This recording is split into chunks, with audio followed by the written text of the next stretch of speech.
Баршаңызға сәлем. Бүгін біз сіздермен қатпарлы қамырдан рулет жасайтын боламыз. Менің арнама тіркеліп, лайк басып, комментарий қалдыруды ұмытпаңыздар.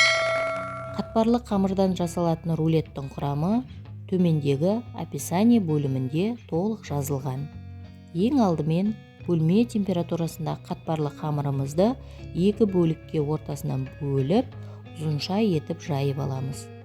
Кез келген қатпарлы қамыр жарай береді.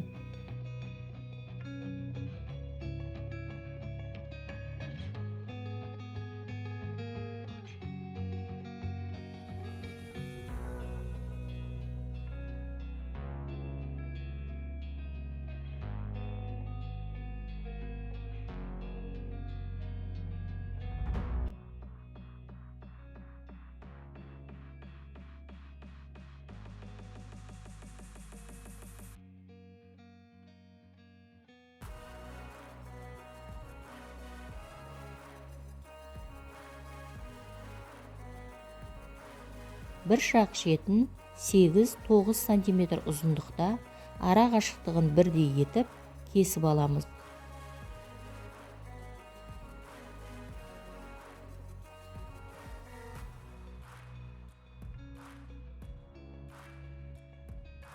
Қамырдың ортасына піскен етімізді салып шығамыз.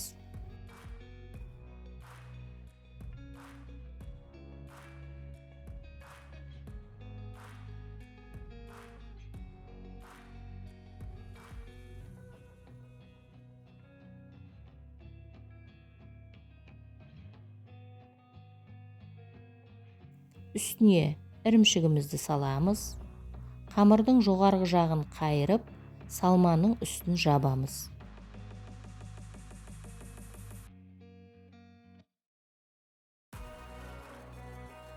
Екінші ұзыншалап кесілген бөліктерін осылай айналдырып ораймыз. Шеттерін астыңғы жағына өткізіп, саусақтарымызбен жабыстырамыз. Піскенде ашылып кетпеу үшін.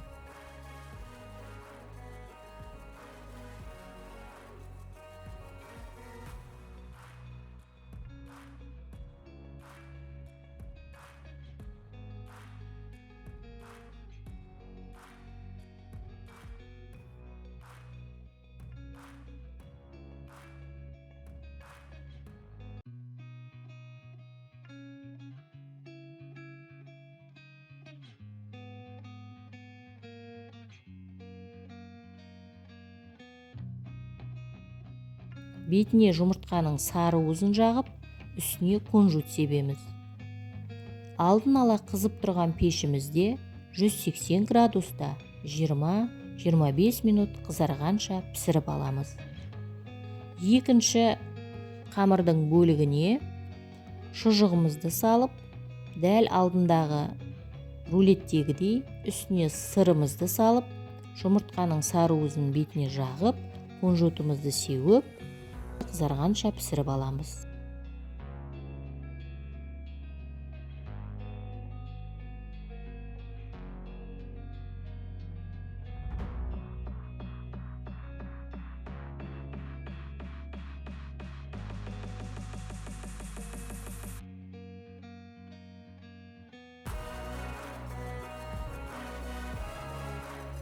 Біздің рулеттеріміз дайын болды. Міндетті түрде жасап, жақындарыңызды қуантыңыздар. Ас болсын. Рецепт ұнаса, каналыма тіркеліп, лайк басып, комментарий қалдыруды ұмытпаңыздар. Алдағы уақытта да керемет рецепттермен бөлісетін боламын. Сіздермен болған Шекер.